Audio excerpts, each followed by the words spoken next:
느헤미야 1장 1절부터 11절 말씀까지 제가 먼저 하나님의 말씀을 읽고 교독하는 시간을 갖도록 하겠습니다. 제가 먼저 하나님의 거룩하신 말씀 읽겠습니다.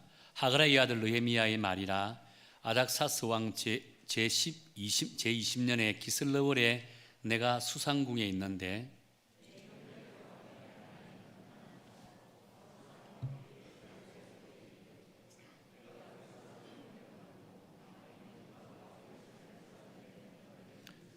그들이 내게 이르되 사로잡힘을 면하고 남아 있는 자들이 그 지방 거기에서 큰 환난을 당하고 능욕을 받으며 예루살렘 성은 허물어지고 성문들은 불탔다 하는지라.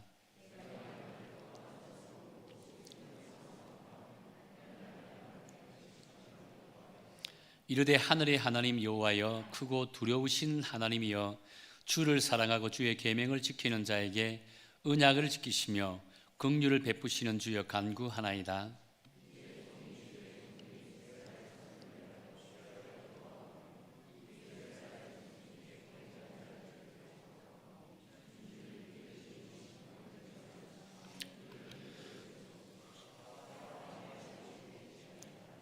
주를 향하여 크게 악을 행하여 주께서 주의 종 모세에게 명령하신 계명과 율례와 규례를 지키지 아니하였나이다.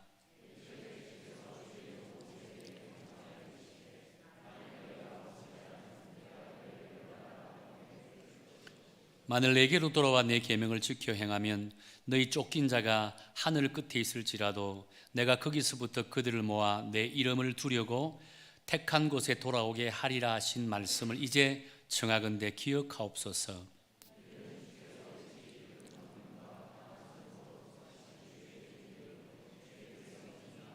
같이 읽겠습니다. 주여 구하오니 귀를 기울이사 종의 기도와 주의 이름을 경외하기를 기뻐하는 종들의 기도를 들으시고 오늘 종이 형통하여 이 사람 앞에서 은혜를 입게 하옵소서 하였나니 그때 내가 왕의 술관원이 되었느니라. 아멘. 하나님 아버지 감사합니다. 이제 하나님의 말씀을 또 듣기를 원합니다. 성령 하나님, 이 부족한 종의 입술을 통해 온전히 하나님의 말씀만 선포되게 하여 주옵소서. 전하는 자 듣는 자 성령의 감동으로 말씀을 붙들고 결단하는 귀하고 복된 시간 되게 도와 주옵소서. 오직 하나님 홀로 영광 받는 말씀의 시간이 되게 도와 주옵소서. 예수님 이름으로 기도드립니다. 아멘.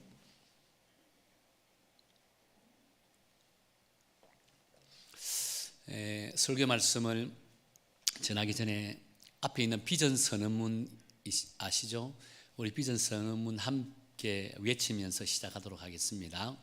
시작. 사명과 행복으로 초대하는 의성교회. 다시 한 번 더 시작. 사명과 행복으로 초대하는 의성교회.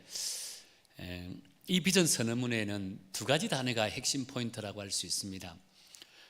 사명과 행복이라고 하는 이 단어가 어떻게 보면 핵심 포인트라고 할 수 있겠죠. 그런데 이 사명과 행복은 좀 각자가 단어가 가지고 있는 뜻과 의미도 있겠지만 이 두 단어는 하나의 주제를 가지고 있다라고 할 수 있다는 거예요. 무슨 말이냐면 이번 사명이라고 하는 단어는요, 우리가 그리스도인으로서 부름을 받았다면 그리스도인들이 감당해야 될 소명과 같은 겁니다. 다시 말해서 우리 그리스도인은요, 하나님이 우리를 부르실 때는 우리를 통해 이 땅에 하나님의 나라를 세우기 위해서 우리를 부르셨다는 거예요. 이것이 사명이고 이것이 소명이라고 할 수 있다는 거예요. 반면 행복이라는 것은요, 우리가 그리스도인으로서 이 세상 살아가면서 그리스도인들만이 누리는 구원의 기쁨과 구원의 축복이라고 할 수 있다는 거예요. 근데 이 두 단어는 끊을래야 끊을 수 없는 그런 관계를 갖고 있다는 겁니다. 왜냐하면 자 보세요, 우리가 그리스도인으로서 누려야 할 구원과 기쁨은요, 또 구원에 대한 축복은요, 우리 각자에게 주어진 사명을 온전히 감당할 때 하나님께서 우리에게 선물과도 같은 그런 은혜라고 할 수 있다는 거예요. 우리가 예수 그리스도로 말미암아 구원받은 하나님의 백성이라면 아무것도 없이 아무런 반응이 없이 하나님이 우리에게 날마다 기쁨을 주고 축복을 주는 것은 결코 아니라는 거예요. 하나님이 우리를 부르실 때는 우리 각자에게 기대하는 소명이 있는 거예요. 사명이 있는 거예요. 근데 그 소명과 사명을 감당할 때 비로소 우리는 구원의 기쁨을 누릴 수 있고 하나님이 예비하신 축복을 누릴 수 있다는 거예요. 그것이 행복입니다. 근데 오늘 이 그리스도인들은요, 내가 예수를 믿는다고 하면서 왜 우리는 기쁨이 없을까? 나는 예수를 믿으면서 왜 행복이 없을까라고 이야기를 합니다. 종종 그런 이야기를 해요. 세상 사람들과 똑같이 근심 가운데 우울한 가운데서 정말 절망 가운데서 살아간다라고 이야기합니다. 그러면서 해결책을 찾지 못한다라고 합니다. 왜 해결책을 찾지 못할까요? 그래서 우리 자신을 돌아볼 필요가 있는 거예요. 나는 과연 하나님의 택함 받은 그리스도인으로서 감당해야 될 그 사명과 소명을 얼마나 하나님 앞에 충성되게 감당하고 있는지를 스스로 돌이켜보면 된다는 거예요. 분명한 사실은요, 그리스도인으로서 정체성을 회복하고 그리스도인다운 소명과 사명을 붙들고 살아간다면 우리는 날마다 주와 함께 동행하는 삶을 살 것이고, 주와 함께 동행하는 삶은 구원의 참된 기쁨과 하나님이 예비한 축복을 누리게 된다는 거예요. 이런 믿음을 붙들고 살아갈 때 우리는 온전한 그리스도인, 성숙한 그리스도인이다 라고 지칭을 한다는 거예요.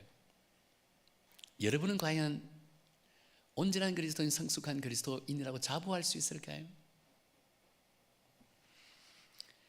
이런 의미에서 오늘 본문의 말씀은요, 사명을 감당하는 것이 얼마나 큰 은혜이고 축복이고 행복인지 이 말씀을 통해서 우리 답을 찾아볼 수 있다는 거예요. 오늘 이 본문은 역사적인 배경은요, 바벨론의 포로로 잡혀가고 있던 이스라엘 백성들이 페르시아 왕이었던 고레스의 칙령으로 말미암아 본국으로 귀환되고 있는 그런 사건의 배경을 두고 있습니다. 1차는 스룹바벨, 2차는 에스라를 통해서 귀환했습니다. 그리고 나서 일어난 사건인데요, 이제 그때 느헤미야는 수상궁, 다시 말해서 아닥사스다 왕의 술 맡은 관원장이라는 직책을 가지고 있었습니다. 그런데 느헤미야는 이런 높은 직책이 있음에도 불구하고 자기 자신은 항상 유대인이라는 사실을 잊지 않고 있었습니다.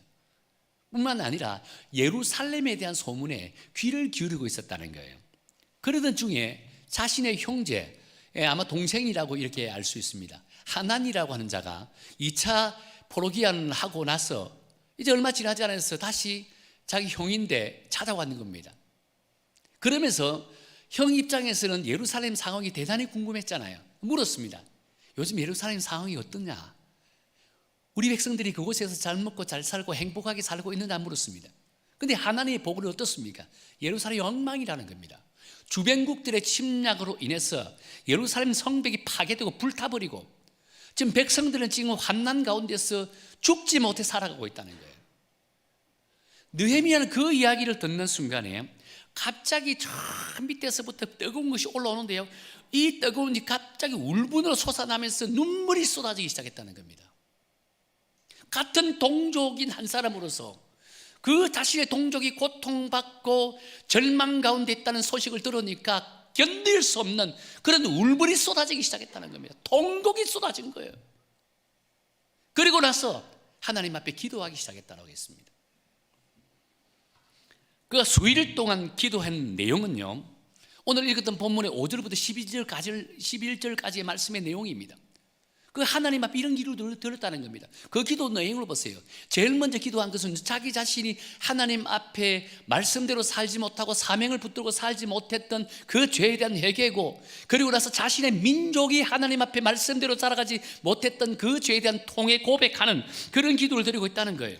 그리고 나서 자신에게 사명을 깨우쳐 주셔서 이스라엘을 회복하는 일에 쓰임을 받게 해달라라고 하는 기도를 드리게 된다는 거예요. 사실 당시 느헤미야가 가지고 있는 직책은 왕에게 올리는 모든 수를 점검하는 일을 감당했다 했잖아요. 그런데 왕에게 올라가는 모든 수를 점검하는 이 직책은 그 술만 점검하는 것이 아닙니다. 항상 왕 곁에서 국사를 같이 논의하는 실세 중에 실세라는 직책을 가지고 있는 거예요. 그런 직책이라고 할 수 있다는 겁니다. 자연히 느헤미야는요, 자신의 고국인 유대를 생각하지 않아도 얼마든지 자기 자신 혼자 잘 먹고 잘 살 수 있습니다. 행복한 가운데 살아갈 수 있다는 거예요. 그러니까 본문의 느헤미야의 삶을 보면 그의 삶은 결코 행복한 삶을 살고 있다라고 말할 수 없다는 겁니다. 비록 세상에 죽이는 바벨론 왕의 술 맡은 관원장으로서 풍성한 삶을 누리고 있지만 그의 마음은 항상 허전한 마음을 가지고 있는 거예요. 아마 이것은 고국을 나라를 잃은 자가 가지는 안타까움이지 않겠는가라고 생각합니다. 우리나라도 오래전에 일본으로부터 나라를 잃게 된 그런 사건이 있었잖아요.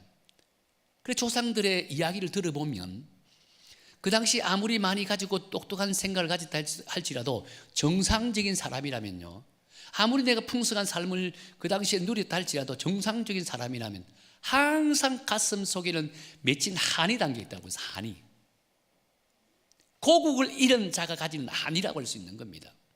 아무리 내가 잘 먹고 잘 살아도 내 나라가 없는 거예요. 내 나라가 없다는 겁니다. 이것만큼 더 큰 고통이 어디 있을까요?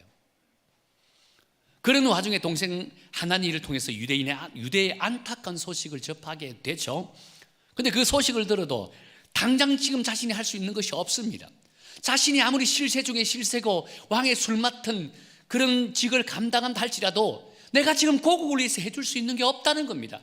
내가 아무리 부를 가지고 있고 재산을 많이 가지고 있다 할지라도 지금 당장 고국을 위해서 해줄 수 있는 게 없다는 거예요.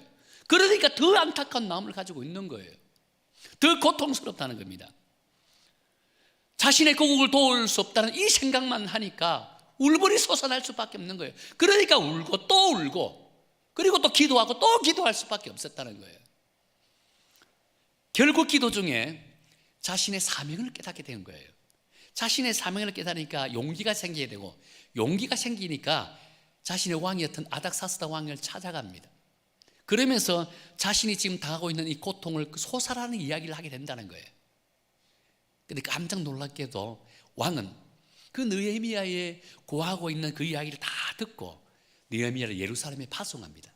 파송하는 정도가 아니라 예루살렘 성벽을 재건할 수 있는 재료를 다 주고, 그것도 혹시나 가는 길에 도적대라도 만날까 봐 군사들끼리 대동해가지고 보내준다는 겁니다. 그러니까 이제서야 느헤미야 얼굴에 진정한 웃음꽃이 피게 되어졌다는 겁니다. 여러분, 이것이 사명을 깨닫는 자가 누리는 행복이라고 할 수 있다는 겁니다. 여러분, 행복은 이런 곳에서 찾는 거예요. 행복은 이런 모습을 통해서 찾아간다는 겁니다. 그렇습니다. 우리가 진정 그리스도인이라고 한다면 하나님께서 우리를 부르시는 사명을 발견하는 것이 대단히 중요하다고 할 수 있다는 겁니다. 이 사명을 깨닫고 이 사명을 붙들고 살아갈 때 비로소 참된 행복을 누릴 수가 있다는 거예요. 그래서 오늘 저와 여러분은요, 이 느헤미야를 통해서 진정 하나님의 백성들이 가져야 될 그 행복한 사명이 어디에서부터 오는지를 한번 살펴보고, 오늘 이 시대 우리 그리스도인들은요, 예수 믿는다는 그 한 가지 이유만으로도 참된 행복과 기쁨을 누려나가는 그런 믿음의 성도가 되기를 예수님 이름으로 축원합니다. 두 가지 관점에서 우리 한번 살펴보겠는데요, 첫 번째는 행복한 사명은 하나님의 음성을 듣는 데부터 시작되어진다라는 겁니다.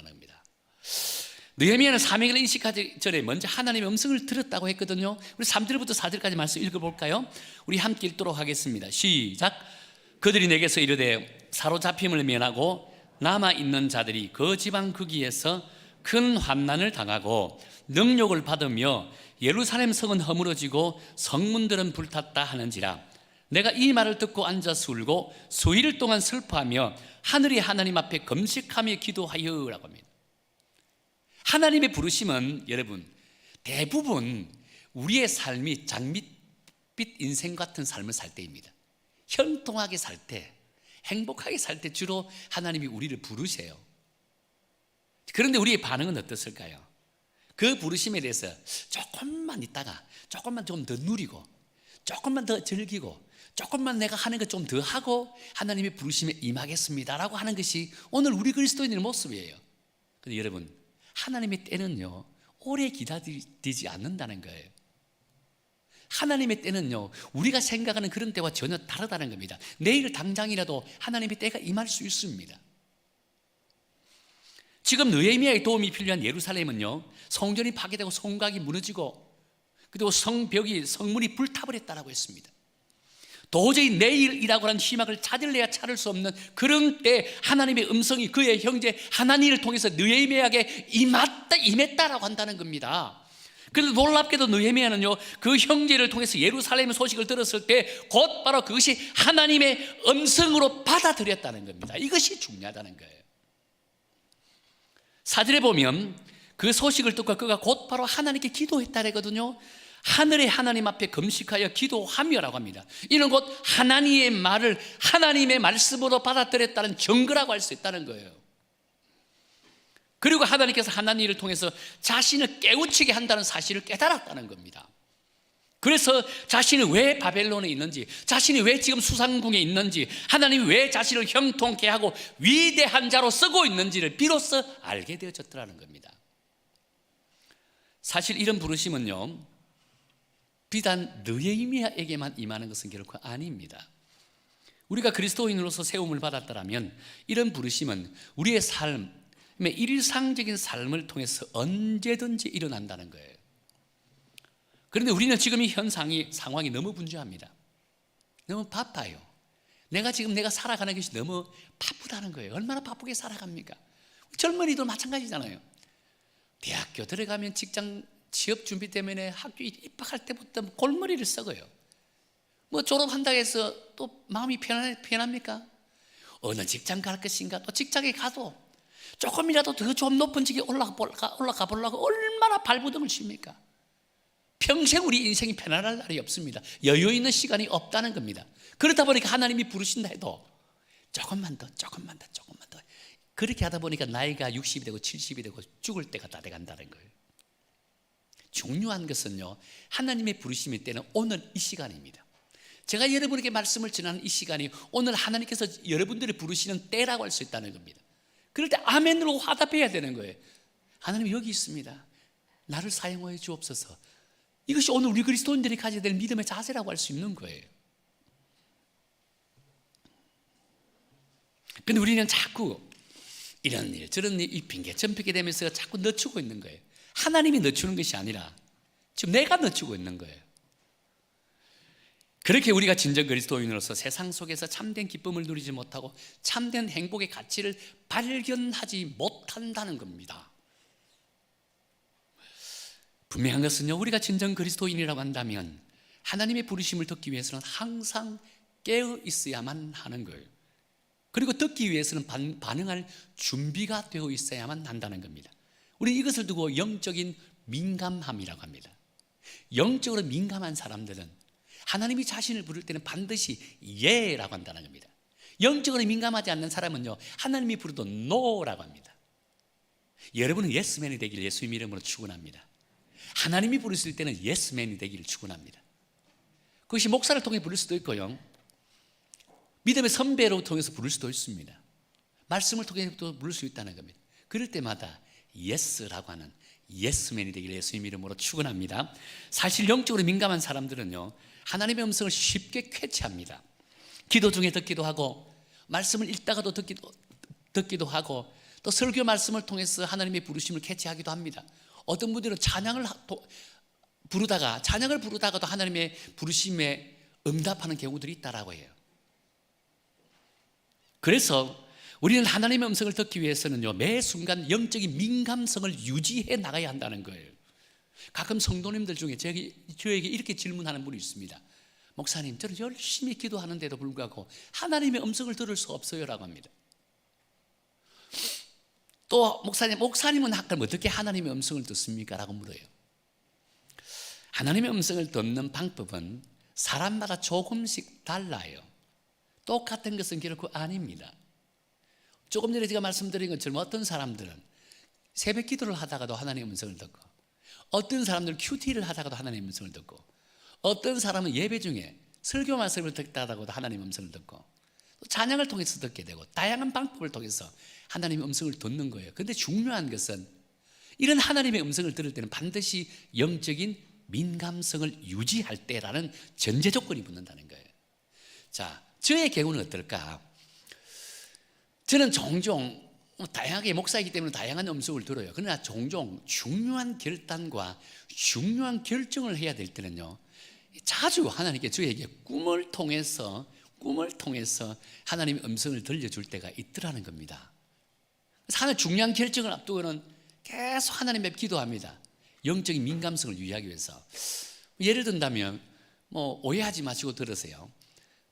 제가 어성교회 담임으로 부임할 때 참 하나님께서 저에게 많은 것을 보여주셨습니다.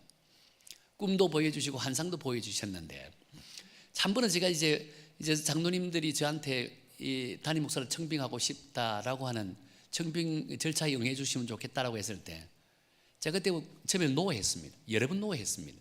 왜냐하면 저 마지막 이 시기를 아이들이 있는 미국에서 그냥 목회 마무리를 짓고 싶은 그런 마음이 좀 많았습니다. 또 한편으로 여러 가지 제 주변 환경과 여건이 썩 좋지 않은 그런 환경과 여건이었기 때문입니다. 그런데 목사는 부르심에 대해서는 항상 노라고 하면 안 되거든요. 왜냐하면 목사는 사명을 갖고 있는 자이기 때문입니다. 그래서 하나님의 뜻을 알기 위해서 기도하기 시작했습니다. 과연 하나님의 뜻은 어디 있을까? 그래서 매일 기도합니다. 밤낮으로 기도합니다. 왜냐하면 영적인 민감함을 유지해야 하나님의 음성을 들을 수 있기 때문입니다. 밤낮 기도하면 자기 전에 기도하고, 일어나서 기도하고, 길을 갈 때도 기도하고, 밥 먹을 때도 기도하고, 사람들과 대화할 때도 기도하고, 차를 타고 갈 때도 기도하고, 끊임없이 하나님과 소통하고 있습니다. 하나님 뜻이 어디 있습니까? 하나님 뜻이 어디 있습니까? 아마 4일째 기도할 때입니다. 기도하고 그날도 기도하고 잠들었고, 기도하다가 나도 모르게 잠을 드는 거예요. 밤새도록 기도하려고 했는데, 자다가 기도하다가 잠이 들었는데 꿈속에서 하나님께서 저에게 또렷한 장면을 보여주시는데, 그것이 뭐냐? 제가 어성교회 담임 목사로 위임하는 그 장면을 보여주신 겁니다. 미국에 있는 제 아내에게도 기도 요청했습니다. 아내도 동시에 꿈을 꿨는데, 어성교회 같은 이 같은 교회당에서 꽉 차 있는 성도 앞에 제가 설교를 하고 있더라는 겁니다. 그 다음날 아침 같이 통화하면서 깜짝 놀란 겁니다. 저도 이런 꿈을 꾸고 아내도 이런 꿈을 꾸고, 이것이 하나님의 뜻이고 인도함이구나. 그때 마음이 평안했습니다. 기뻤습니다. 이것이 하나님 인도하심이구나 라고는 확신을 들었다는 거예요. 그렇습니다. 우리가 하나님의 음성을 들으려고 한다면 항상 영적 민감성을 가져야 된다는 거예요. 영적인 민감함은 우리에 대한 믿음에 대한 확신을 심어주게 되고요, 그리스도인으로서 누릴 수 있는 최고의 기쁨도 우리에게 누리게 만든다는 거예요. 그런데요, 하나님의 음성을 들을 때는 가만히 생각해 보니까, 저에게도 하나님의 음성을 뚜렷하게 들려줄 때는요, 어떤 기도를 드릴 때이냐라고 하면요, 꼭 사명과 사역에 관련되어 있을 때 하나님의 음성을 들려주셨다는 겁니다. 만일에 제가 그냥 미국에 살까요, 한국에 살까요? 기도했더라면 아마 하나님께서 음성을 잘 들려주지 않았을 거예요. 그러니까 제가 하나님 앞에 음성을 듣고자 한 것은 목회에 관련되어 있는 것이고 사명에 관련되어 있으니까 하나님이 저에게 뚜렷하게 음성을 들려주더라라고 한다는 겁니다. 그렇습니다. 나의 욕심과 나의 유익을 위한 것이라면 하나님 결코 우리에게 음성을 들려주지 않을 겁니다. 그러니까 그것이 하나님의 영광을 위한 것이고 사명을 위한 것이고 목회를 위한 것이기 때문에 하나님이 음성을 들려주셨다는 겁니다. 그렇다고 제가 신비주의 목사는 절대 아니에요. 혹시 오해하지 마시고, 신비주의 절대 아니에요. 사랑하는 성도 여러분, 우리가 진정 그리스도인으로 부름을 받았다면 하나님의 부르심의 음성에 민감하도록 항상 깨어 기도해야만 한다는 겁니다. 하나님과 소통의 시간을 가져야 된다는 거예요. 그래야 진정한 소명을 발견할 수 있고, 또한 그것을 통해서 주시고자 하는 하나님의 기쁨, 참된 행복을 누릴 수가 있다는 거예요.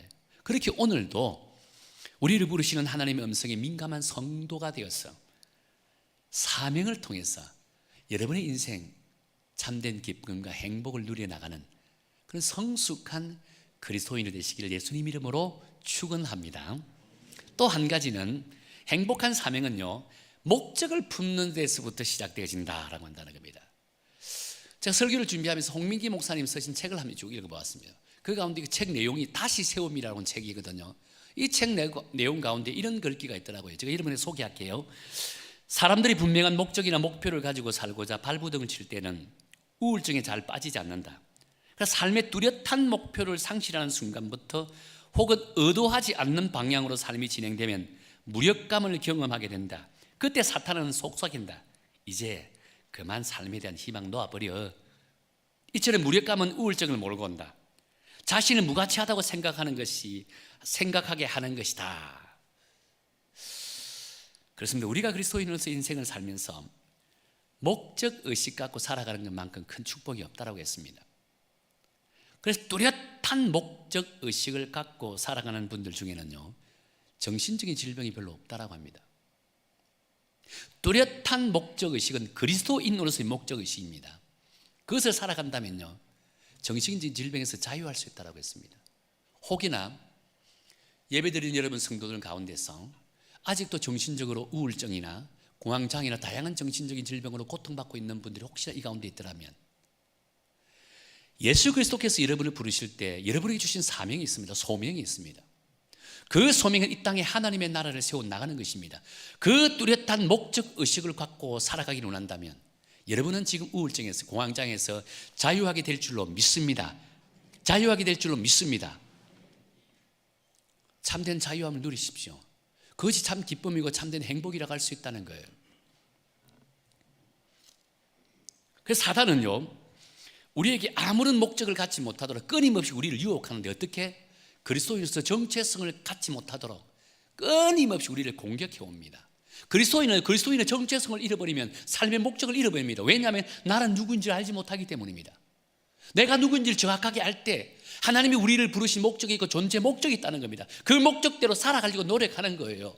근데 내가 누구인지를 정확하게 알지 못하면 그 목적의식을 잃어버린다는 겁니다. 그래서 사단은 끊임없이 내가 누구인지 정체성을 갖지 못하도록 끊임없이 우리를 방해한다는 겁니다. 유혹해 온다는 겁니다.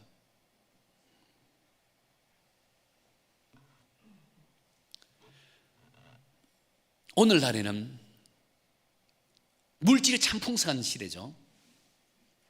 못 먹어서 사는 사람이 없습니다. 더 가지지 못해서 힘들어하고 아파하는 것이죠. 그래서 상대적으로 나는 빈곤하고도 이야기하는 것이지 절대적으로 내가 빈곤한 세상은 아닙니다. 그래서 사탄이라는 놈은 이 풍성함을 통해서 우리에게 유혹한다는 겁니다. 이 풍성함에 젖어서 하나님을 바라보지 못하도록, 이 풍성한 즐거움에 빠져가지고 몸된 교회에 나오지 못하도록 끊임없이 유혹해 온다는 겁니다. 우리는 쉽게 그 유혹에 넘어가 버립니다. 물질이 풍성하게 세상 즐거움에 빠져버려요. 주일 예배보다 더 소중하게 생각하는 것들이 저 세상에 있게 만들어버린다는 거예요. 그러니까 그리스도인의 정체성을 잃어버립니다. 목적의식이 없어져 버립니다.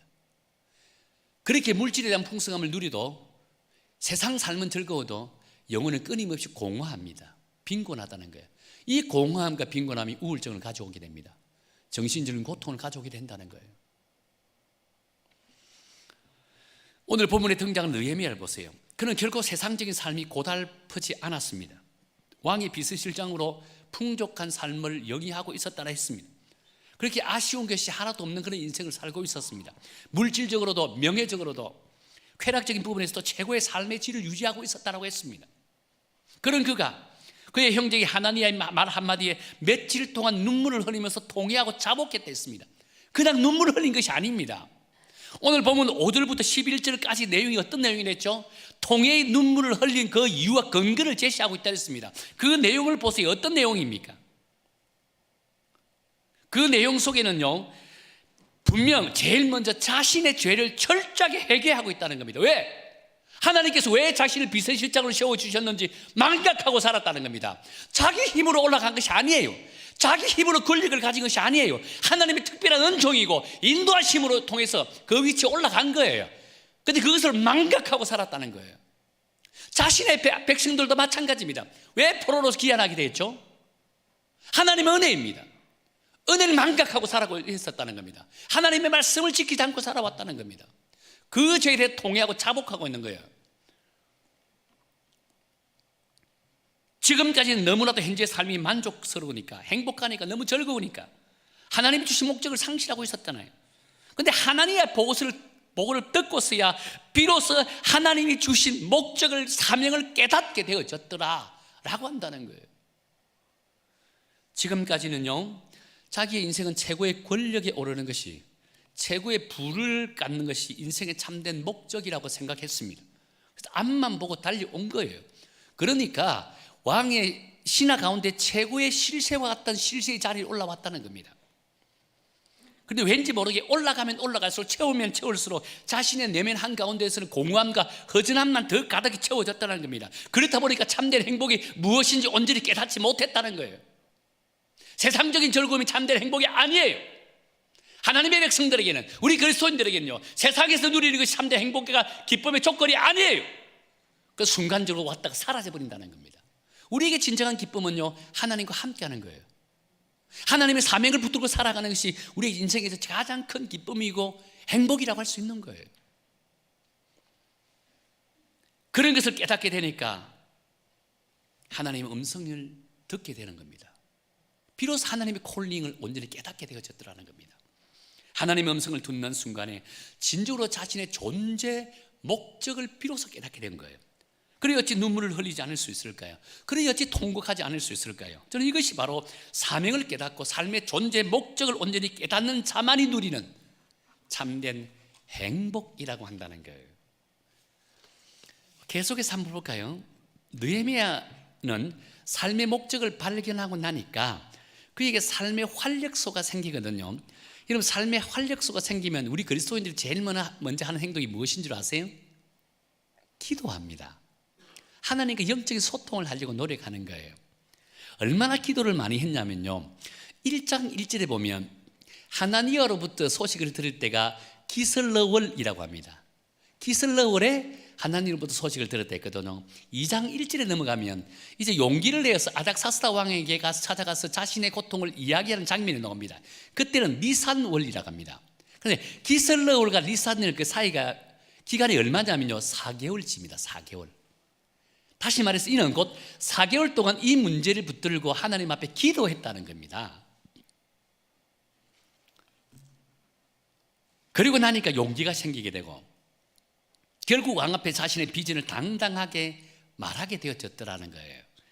여기에 대해서 2장에 보면 그 장면이 나오죠. 느헤미야가 작정을 하고 왕께 나갑니다.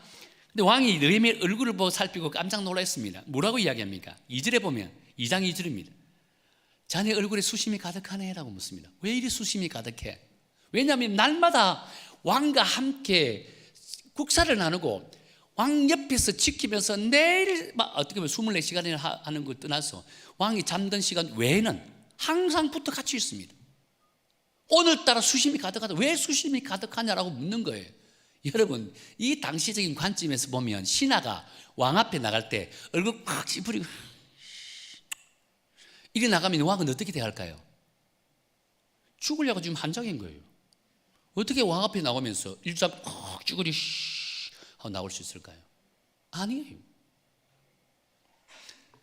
죽으려고 한장하게끔 나왔는데 그럼에도 불구하고 왕이 뭐라고 이야기합니까? 왜 수심이 가득하느냐라고 물었습니다. 그러니까 느헤미야가 어떻게 대답합니까? 제조국 예루살렘 성읍이 지금 무너지고 파괴되고 지금 이웃이 공격해서 환난 가운데 있는데 지금 백성들이 죽어가고 있는데 내가 어찌 마음이 편안할 수 있겠습니까? 나는 정말 통해하고 눈물만 나옵니다, 왕이여 라고 이렇게 이야기하는 거예요. 여러분, 놀랍게도 지금 예루살렘 성벽이 재건을 하지 못하고 있습니다. 파괴됐거든요. 무너졌거든요. 그럼 재건을 해야 되잖아요. 그런데 재건을 하지 못하도록 명령을 내린 사람이 누군지 아세요? 지금 느헤미야 앞에 있는 아닥사스다 왕이 조서를 내려서 이웃 주변 이웃 나라의 이야기만 듣고 조서를 내려서 예루살렘 성벽 재건을 스탑 하라라고 이야기했다는 겁니다. 지금 느헤미야가 왜 눈물을 흘리고 있을까요? 예루살렘 성벽을 재건하지 못하는 그 고통 때문에 지금 눈물을 흘리고 있는 거예요. 왕에게 이야기합니다. 왜 수심이 가득하느냐? 예루살렘 성벽이 재건되지 못해서 나는 지금 괴롭고 고통스럽습니다. 백성들이 고통스러웠는데 나도 고통스럽다 이야기하는 거예요. 이 모습은요, 지금 느헤미야가 왕의 명령에 정면 도전하는 겁니다. 한마디로 말해서 당신의 명령 때문에 내가 이 지금 고통받고 있습니다. 당신의 잘못된 명령 때문에 내가 이런 고통받고 있는 거예요. 이렇게 항의하고 있는 거예요. 그렇다면 느헤미야는 왕 앞에 단칼에 목숨 날아갈 수 있습니다. 그런데 왕은 뭐라고 이야기하죠? 놀랍게도 2장 4절에 보면 왕이 내게 이르시되 합니다. 그리고 그러면 내가 무엇을 원하느냐? 네가 무엇을 원하느냐? 다시 말해서 네가 원하는 거 다 들어주겠다. 네가 원하는 거 다 들어주겠다라고 이야기하는 거예요. 여러분, 참 저는 이 구절을 묵상하면서 이것이 하나님의 은혜 받은 자만이 누리는 축복이고 행복이겠구나, 이런 이야기를 들었을 때 느헤미야는 얼마나 행복했겠습니까? 이전까지 눈물로 찌들면서 고통스러워하면서 통회하고 자복하고 있는데 왕의 이 말을 듣는 순간에 갑자기 얼굴이 웃음꽃이 팍 피는 거예요. 얼마나 행복하겠습니까? 이것이 바로 사명을 깨닫고 사명을 붙들고 살아가는 자가 많이 누릴 수 있는 참된 행복이라고 할 수 있다는 겁니다. 그렇습니다. 이것이 바로 우리 그리스도인들 많이 얻을 수 있는 참된 기쁨입니다. 내가 누구인지, 내가 이 세상에 어떤 삶을 살아야 되는지를 깨닫는, 소명을 깨닫는 자만이 누릴 수 있는 참된 기쁨이요 행복이라는 사실을 여러분 믿으시길 바랍니다. 하나님의 영광을 위한 목적 있는 삶은요, 기도하게 되고, 기도하면 성령 충만하게 되고, 성령 충만하게 될 때 기도의 능력을 경험하게 되어진다는 겁니다. 시작은, 기도의 능력의 시작은 나는 누구인지를 정확하게 깨닫고 내가 어떤 삶을 살아야 되는지 존재 목적을 깨달을 때 이는 기도의 능력이 임하게 된다는 사실을 믿으시길 바랍니다. 결국 이런 인생이 행복한 인생, 이런 인생이 그리스도인으로서 누리는 참된 기쁨을 누리는 성숙한 그리스도인임을 믿으시길 바랍니다. 한 가지 예를 들고 이 말씀을 마무리 짓도록 하겠습니다. 로마에 있는 베드로 성전을 지을 때 있었던 일이라고 합니다. 석공들이 돌을 깎느라고 엄청나게 애를 썼습니다. 온갖 먼지가 날리고 정말 고된 그런 일을 하고 있는 거예요. 그때 한 사람이 얼굴 꽉 찡그리면서 입에 끊임없이 부정적인 소리 내면서 비판하고 불편하고 막 에이씨 나와 이라고 그러면 일을 하고 있는 석공이 있더래요. 감독관이 그 석공을 불러서 이야기합니다. 당신은 어떻게 해서 이렇게 힘들고 어려운 일을 합니까? 라고 물었습니다. 근데 석공이 어떻게 대답한 줄 아세요? 이렇게 힘든 일요? 누구 하고 싶어서 합니까? 목구멍이 포도청이다 보니까 먹고 살기 위해서 하는 것이죠 라고 이렇게 소리를 지릅니다. 근데 다른 한편에는요, 얼굴에 환한 웃음을 띄면서 온몸 먼지를 둘러쓰면서 하는 거예요. 그럼에도 불구하고 불평은 없어요. 너무 막 노래를 부르면서 하고 있는 거예요. 감독관이 물었습니다. 이렇게 힘들고 어려운 일을 하는데 어떻게 그렇게 즐겁습니까? 라고 물었습니다. 그때 이 석공이 어떻게 이야기한 줄 아세요? 이렇게 이야기했다고 합니다. 저는 어렸을 때부터 배운 것이라고는 돌 깎는 일밖에 없습니다. 그런데 감사하게도 이처럼 아름다운 성전을 짓는 일에 제가 부름을 받았습니다. 전 이 일을 통해서 큰 기쁨을 누리고 있습니다. 똑같은 일을 해도 목적을 가지고 일을 하는 사람과 목적 없이 일을 하는 사람의 차이가 이처럼 뚜렷하다는 겁니다. 그러므로 오늘 우리 그리스도인들은요, 이 느헤미야처럼 목적 있는 인생을 추구해서 이 마지막 때 하나님께서 각자에게 주신 사명을 붙들고 정말 행복한 삶을 영위하기를 다시 한번 더 축원합니다. 행복한 삶 사세요. 하나님이 예비한 기쁨을 누리면서 살아가기를 축원합니다. 어떨 때요? 목적이 있는 삶, 하나님이 우리를 부르실 때 주셨던 그 소명을 붙들고 살아갈 때 이런 은혜와 기쁨을 누리게 될 줄로 믿습니다. 오늘 우리는 사역 박람회를 합니다. 1층 라비에 가면 우리 교회가 사역하는 사역이 다 펼쳐져 있습니다. 오늘 여러분, 저를 통해서 여러분을 부르십니다. 노하지 마시고 아멘으로 하답하십시오. 내려가서 내가 감당해야 될 사역과 사명이 무엇인지를 찾으시고 지원해 주셔서 올 한 해 동안만큼은 이 사명을 온전히 감당하여 나는 누구일까 정확하게 깨닫고 그리스도인으로서 몸된 교회의 한 성도로서 우리 교회에 펼쳐지는 그 사역을 감당함을 통해 참된 행복 누려나가는 우리 여성교회 성도가 되기를 예수님 이름으로 축원합니다. 우리 찬양